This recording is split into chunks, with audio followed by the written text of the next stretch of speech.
Добро вечер. Да ги проследиме вестите на денот и во ово издание на Дневникот на Канал Плюс телевизија. Започнуваме со кратка најава на актуелни содржини кои ќе следат.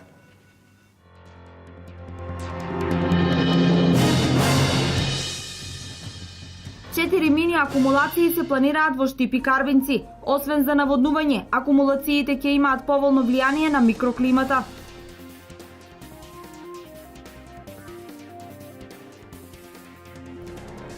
За еден месец е продолжен рокот за аплицирање за субвенции за земјоделско и сточарско производство. Земјоделците да не го чекаат крајот на јуни, велат надлежните.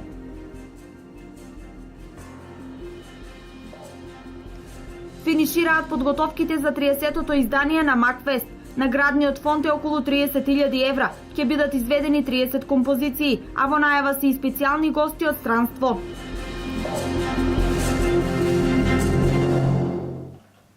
На 4 локации во општините Штип и Карбинци се планира изградба на мини акумулации за водоснабдување, наводнување и подобрување на микроклимата. Отиња, Судик, Козјачка река и Балталија се можните локации за акумулациите кои се во план за изградба во наредните 10 години.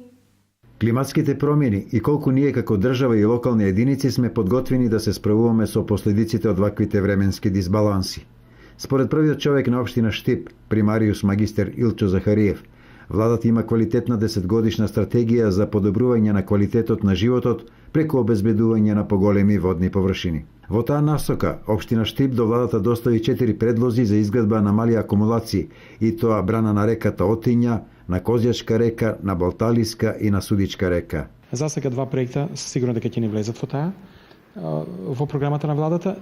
Кои ќе бидат бенефитите доколку се усвои предлогот за изградба на брана на Отиња? Ако влезе во владината програма за изградба на мали акумулации, тоа ќе значи многу за Штип. Прво ќе имаме езеро до нашиот град, ќе значи заштита од поплави, како што ги имавме овие 2 години. Потоа ќе значи регулирање на самата река Отиња, ќе значи промена на самата клима, ќе има услови за рекреација, за релаксација. Сепак од приоритетно значење во моментот е изградбата на магистрален канал од Мантово до Драгоево. Значи сите села ги офаќаат, значи Лесковица, Лакавица, Сувогрело, Пукче, Степанци, Селце, Драгоево, Софилари, до Софилари. И мислам дека ќе биде исправена на историска неправда према жителите на Лакавичкиот регион, кога водите од Лакавица беа преусмерени по вечерски пат према Радовишко поле. Проектот за изградба на мали акумулации и други водни површини преку кои ќе се обезбедува вода за наводнување и пиење и ќе се влијае на подобрувањето на микроклимата, ќе чини околу 200 милиони евра и ќе се реализира до 2025 година. За еден месец продолжен е рокот за пријавување за субвенции за земјоделско и сточарско производство. Причина за пролонгирање на рокот е да се услужат сите земјоделци кои вообичаено го чекаат последниот термин за аплицирање. Деновиве во подрачните единици на Министерството за земјоделство имаше долги редици за субвенции. Рокот за пријавување за субвенции за земјоделско и сточарско производство е продолжен до 30 следниот месец. Одлуката за продолжување на рокот за аплицирање на субвенции ја донесе владата, се со цел да им се излезе во пресрет на земјоделците. Деновиве во подрачните единици на Министерството за земјоделство има голем број на земјоделци и сточари, кои меѓу другото и бараа пролонгирање. Чекаме, гледаш, гужва и што да ти кажам. 2 хектари за пшеница и за чве. Тоа е. Чекаш, гледаш, гужва не биот. Не може да заврши. Правилно нема. И од народа не се работат што треба. Има Трајанско што има од тока, Поровања има и Штип има, и они се треба да остана покасно. А јас сум од Габер, почувал исто, далеко. Слушај, ја нема да тражам субвенција. Да биде малку качено јагне и харињата, да биде малку покачено, не треба за субвенција. Знам што работам, за вака одгубим од секаде. Од субвенција дали ќе се имам питање? Да се пишуваме за субвенција, за стока. За 20. И по 4 дена чекаме ред тука. Дојдеме од селото, по 3-4 дена чекаме тука. Почувало, Штипско. Очекуваме да ни дадат нешто од нина страна. Субвенциите за пченица годинава изнесуваат 12.000 денари по хектар, доколку се користи сертифициран семенски материјал. а 8.000 денари или за 1.000 помалку од лани за несертифициран. Министерот за земјоделство најави дека до 2018 година ќе се намалуваат субвенциите, доколку се користи несертифицирано семе. А по 2018 година воопшто нема да се субвенционираат земјоделците кои ќе користат несертифициран семенски материјал. Во тек е расадувањето на тутунот во Делчевско. За квалитетен род, агрономите препорачуваат агротехнички мерки уште во процесот на расадување. Адекватна подготовка треба да има и почвата пред садење на тутунот. Во Делчевско, во тек е расадувањето на жолтото злато тутунот. Иако реколтата за 2015 година во источниот регион ќе се засади на намалена површина за 30% помалку во однос на минатата година, сепак за квалитетен род, експертите ги советуваат земјоделците да извршат агротехнички мерки на тутунот, уште додека е во самите леи. Сега е и период за расадување на тутунот. Тутунот најдобро е да биде заштитен во самите леи, бидејќи не можеме веднаш да вршиме заштита на посадената површина и доста мал додека да се зафати, така да сите овие заштити со фунгициди и ситициди во самата леа пред расадувањето и друго што е интересно, може да се изврши и со хербициди. Подготвена површината каде се расадува тутунот се испрска од со хербициди против трева и другиот дел може да се врши расадување така да ќе се намали проблемот од плевелите после кои се голем конкурент на самото растение. Значи, што рековме, заштита треба да се врши во леите, а потоа по расадувањето една до 2 недели може да се изврши и на самото место против пламењача на тутунот која доста го намалува производството и може да го уништи целокупното посадие на тутунот. Над 2500 тутунари во земјава, поради ниските приноси, откупната цена и проблемите со поплавите, се откажале од тутунот и планираат производство на други култури. Во земјава тутунот е извор на екзистенција или дополнителен приход на околу 40.000 семејства. Градоначалникот на Штип Илчо Захариев утринава се сретна со представници на економскиот факултет при УГД. Факултетот работи на проект за начините за зголемување на приходите на општините и тоа за приходи за капитални инвестиции. Има ли можност за издавање на општински обврзници? Ова во период од 1 година треба да го истражат економистите. Денеска градоначалникот Илчо Захариев одржа средба со представници од економскиот факултет при Универзитетот Гоце Делчев од Штип со цел разгледување на темата за општински обврзници и профитабилни проекти без финансиски обврски. Станува збор за научен проект кој ќе се реализира во следната година во локалната самоуправа, а и во други општини. Проектот има за цел да се видат какви се финансите во општините и да најдат решение по научен основ како да се зголемат приходите во општините, и тоа безбеден приход, за капитални инвестиции, и при тоа утре тие приходи на некој начин добро да се изменаџираат. Значи, ако е, да речеме, целта е да се направи обид, да видиме дали има можност општините да издаваат општински обврзници за капитални инвестиции и колку тие општински обврзници ќе бидат сигурен начин на финансирање, но и колку општините ќе бидат во можност тие да ги враќаат средства во наредниот период. Значи, место кредити, значи обврзници, и мислам дека тоа е одличен проект. Ваквото научно истражување има цел на општините да им се даде шанса да дојдат до свежи пари, а тие пари да преминат во дела кои пред се ќе бидат во интерес на граѓаните. Во проектот ќе бидат вклучени и човекови ресурси кои преку давање предлози може да има ефективен крај. Ние сакаме тимот заедно со градоначалникот, тимот кој работи на проектот за дополнителни обезбедување на дополнителни средства за финансирање на проектите кои што ги има зацртано во овој период нареден од 2 години, да покрај постојните средства кои што се приливат, односно доваѓаат како прилив во буџетот, да дополнителни средства се обезбедат преку начинот на издавање на локални обврзници кои што може да доспеат 10, 15 или и повеќе години, но се поволни од оние што се, да речеме, користење на банкарски средства. Лицата кои што ќе инвестираат во ваквите локални обврзници ќе бидат платени на време, а со тоа во добивка ќе бидат и самите инвеститори и граѓаните кои за возврат ќе имаат реализирано проекти кои ќе овозможат подобрување на бизнис климата и воопшто условите за живење во општина Штип.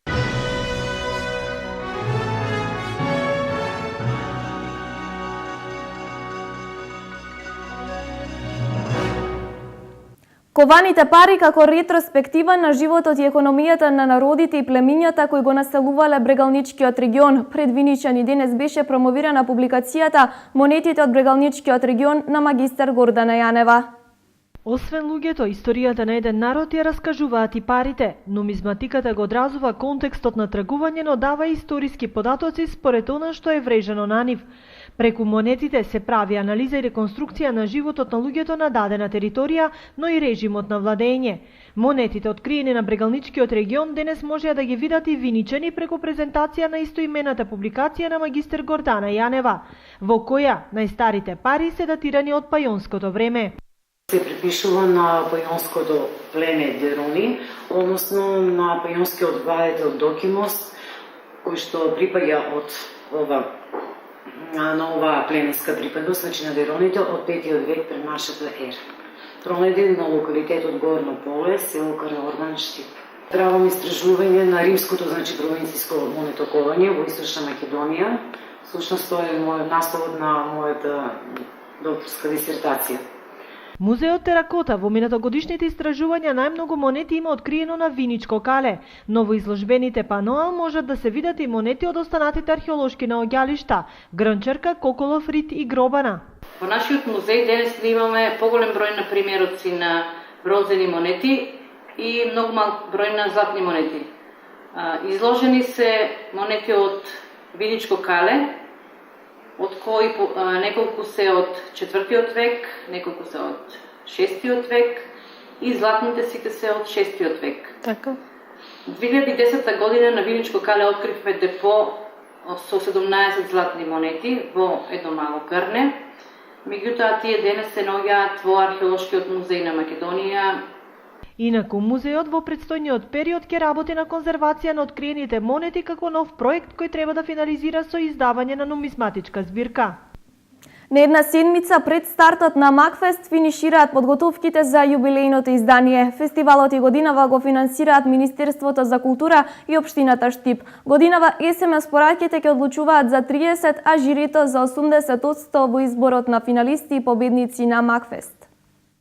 Уште една недела до Макфест 2015-та, еден од најстарите фестивали на македонски забавни мелодии кој оваа година прославува 30 години. Годинава Макфест ќе се одржи на 3, 4 и 5 јуни, традиционално во Домот на културата Ацо Шопов во Штип. Во завршна фаза се подготовките за негова реализација. Општина Штип влегува во финишот на организација на фестивалот на музика Макфест 2015, кој што се одржува по 30 пат, значи славиме еден прилично голем јубилеј. Во контакт сме со нашите колеги од Сплитскиот фестивал, од дирекцијата на Сплитскиот фестивал, со кој што имаме одлична соработка околу донесување некои звучни имиња од балканските простори кои што имаат учествувано на фестивалот.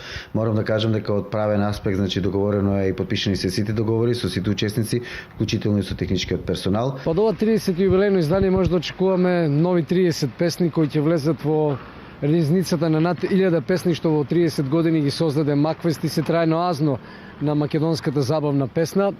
Подготовките се во завршна фаза. Од крајот на оваа недела очекуваме некаде сабота да влезат екипите кои ќе работат на светло, на сцена, на линкови за македонската радио телевизија кој ќе врши директен пренос во деновите на одржувањето на фестивалот. Од понеделник доаѓа и оркестарот кој ќе има 2 дена претходно проби со изведувачите, 30 песни, 30 изведувачи, неколку бенда, неколку дуети.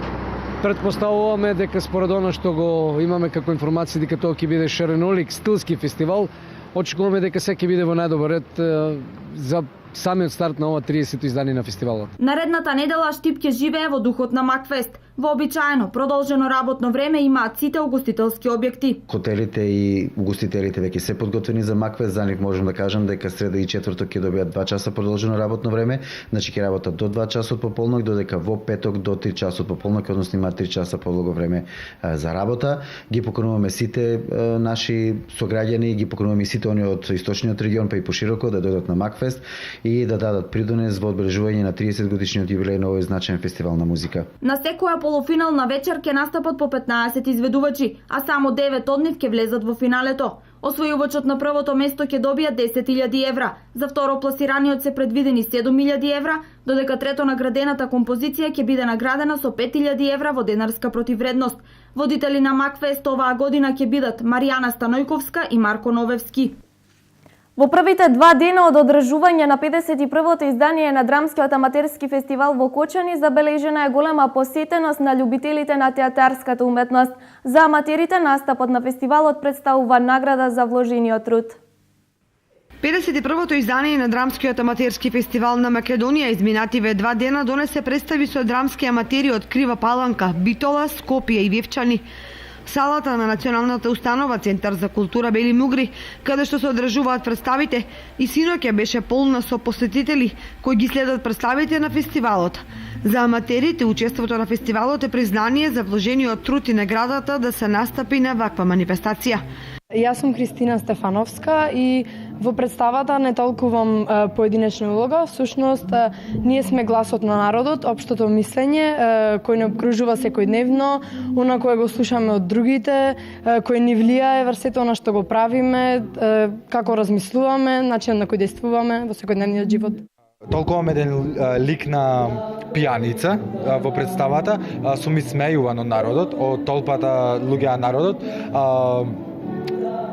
Повеќето луѓе од народот ме сметат како злобен и лош човек, но сепак тоа е само едно лошо детство кое сум го поминал, па сега целата таа утеха е барам во ракијата или алкохолот, било како. Ја користам Барбара како ја гледам материјално, а не љубовно. Таа од мене бара љубов, а на крајот ја искористувам за парче денар кој нема го добијам на крајот. Представата е направена за да се допри до секој гледач во публиката.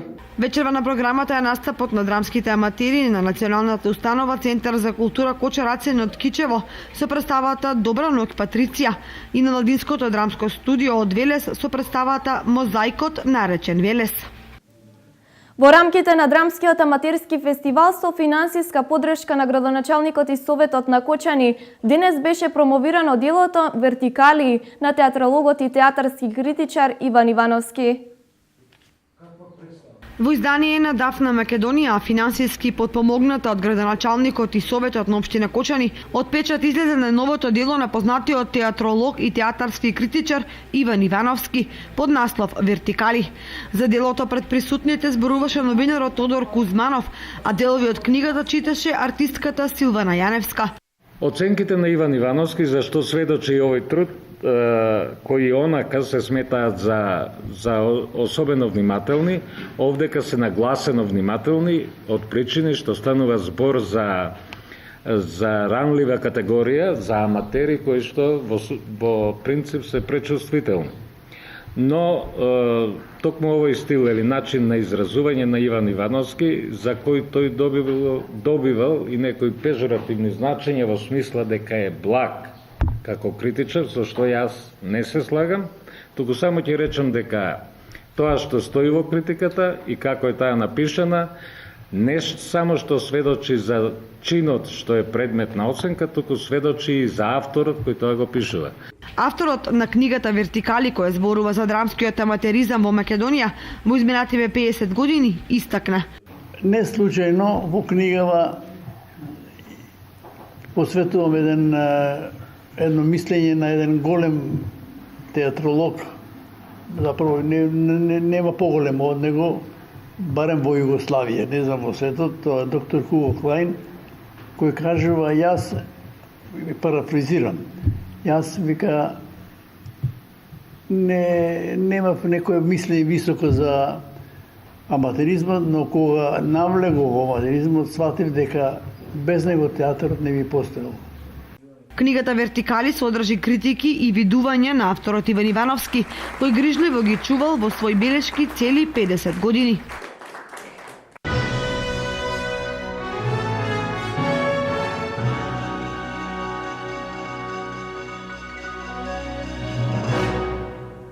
Средното електромашинско училиште утре има отворен ден за идните средношколци. Но вид на полуматурантите се можностите и потенцијалите на училиштето, кое продуцира кадар што е баран на пазарот на труд.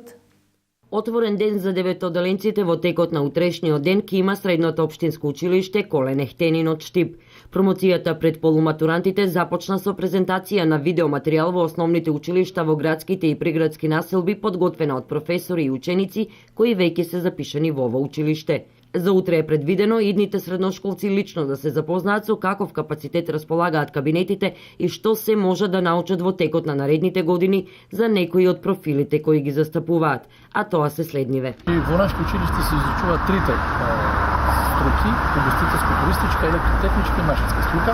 Со тоа што да напоменеме дека во училиштето втора година ќе се запишува и спортската академија, каде спортската академија веќе постапката мислам дека е завршена и таа ја води Фудбалска федерација на Македонија, бидејќи во нашето училиште е дадена спортска паралелка фудбал. Конкретно за електротехничката струка предвидено е да има 3 профила, распоредени во 4 паралелки, додека за машинската струка ќе се формираат комбинирани паралелки. Имаме електроенергетичар, електроничар и техничар за компјутерско управување, додека во машинската струка имаме комбинирани паралелки каде се застапени по 2 профила во една паралелка.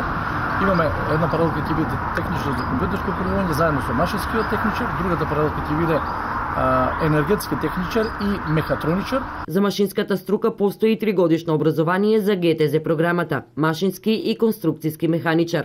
Она што повеќе години е актуелно е угостителската струка за келнери и готвачи, каде образованието трае 3 години. Во однос на ова, во септември ќе започне постапка за воведување на 4-годишно образование, истакна Костовски. Дека средното општинско училиште Коле Нехтенин со секоја измината година предизвикува се поголемо внимание кај полуматурантите, се докажува со фактот дека минатата година се запишаа 262 ученика. По уписите за учебната 2015-2016 година, раководството на училиштето, со оглед на тоа дека се нудат профили барани на пазарот на трудот, очекува зголемување на овој број.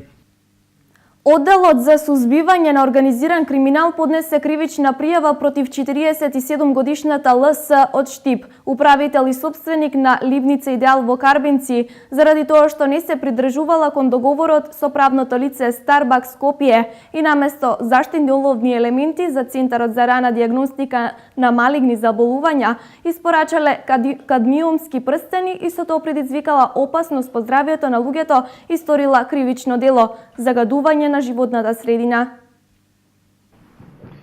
Ливница Идеал доел на 22 јануари годинава ловните прстени директно ги доставила до градилиштето на ПЕТ центарот, но таму од вработените на Страбак АГ било забележано дека истите не соодветствуваат на димензиите кои што претходно биле нарачани, односно работниците на градилиштето забележале дека тие се значително помали од бараните димензии.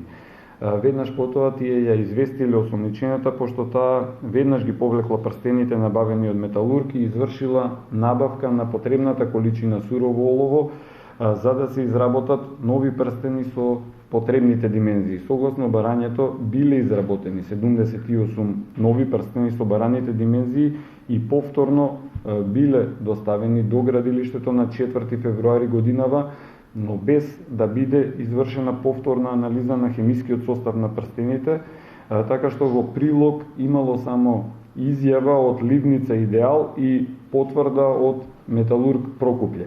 Откако била започната практично монтажата на заштитните прстени, стручните лица од проектната единица врз основа на личното искуство, како и согласно физичките својства видливи со голо око, боја, цврстина на материјалот, забележале дека доставените прстени не се оловни, поради што ангажирале акредитирана лабораторија за да изврши анализа. По извршената анализа од страна на акредитираната лабораторија било докажано дека прстените се изработени од 99,75% кадмиум, а не олово, односно дека истите не одговараат по составот на елементите кои што претходно биле нарачани и кои што имале практично заштитна функција.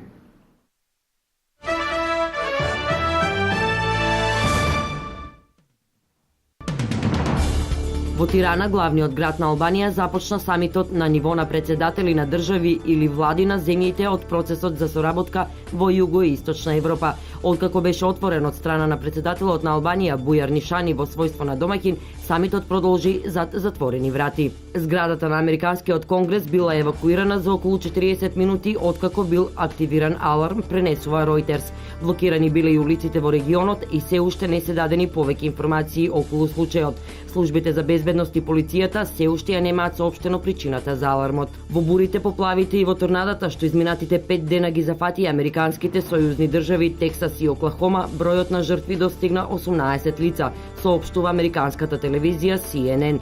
На пограничните територии на Мексико загинале вкупно 13 лица, а неколку десетици се водат како исчезнати. Според првичните информации, 100 куќи се целосно уништени, а десетици илјади семејства се без електрична енергија. Председателот Барак Обама вчера изјави дека жителите на Тексас може да очекуваат помош од федералните власти за соочување со поплавите. Во 40 окрузи на Тексас е прогласена вонредна состојба.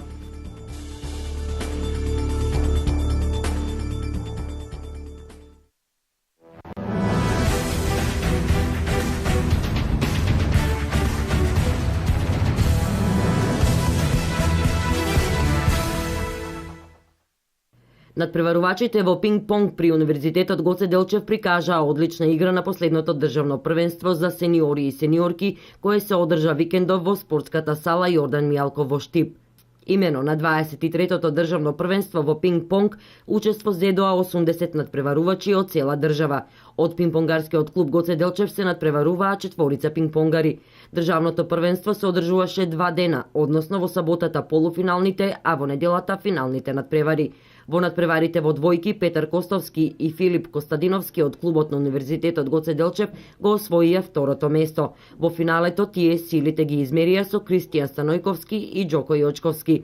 Во мешани двојки Петар Костовски и Ана Станојковска се покажаа одлично и го освоија третото место во оваа категорија каде имаше доста силна конкуренција. Првенството беше одлично организирано од страна на пинг-понгарскиот клуб на Универзитетот Гоце Делчев. Ова е последен пинг-понгарски настан за оваа сезона. Следува заслужената пауза, а од септември започнуваат редовните надпреварувања.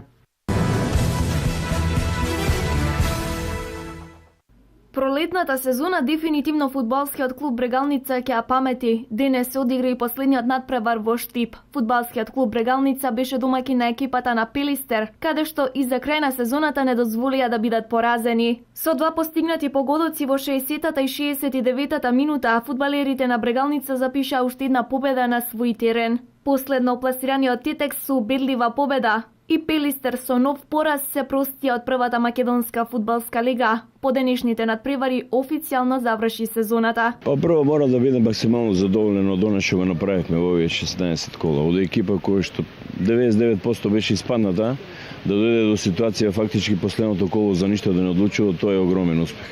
И ако на сето тоа се додаде дека Брегалница во оваа полусезона освои 32 бода, значи една фантастична бројка и по сите освојување на бодови ние сме на прво место во оваа полусезона, тоа покажува за една изворена полусезона. Балскиот клуб Брегалница ја заокружија фантастичната серија каде што во 14 одиграни надпревари примија само 1 гол, односно во 17 меча 2 примени голови. Тие ќе продолжат да блескаат и во наредната сезона во првата македонска лига. Им посакуваме среќа и многу успехи во наредната сезона, како што играа и беа вистински хит во пролетната сезона.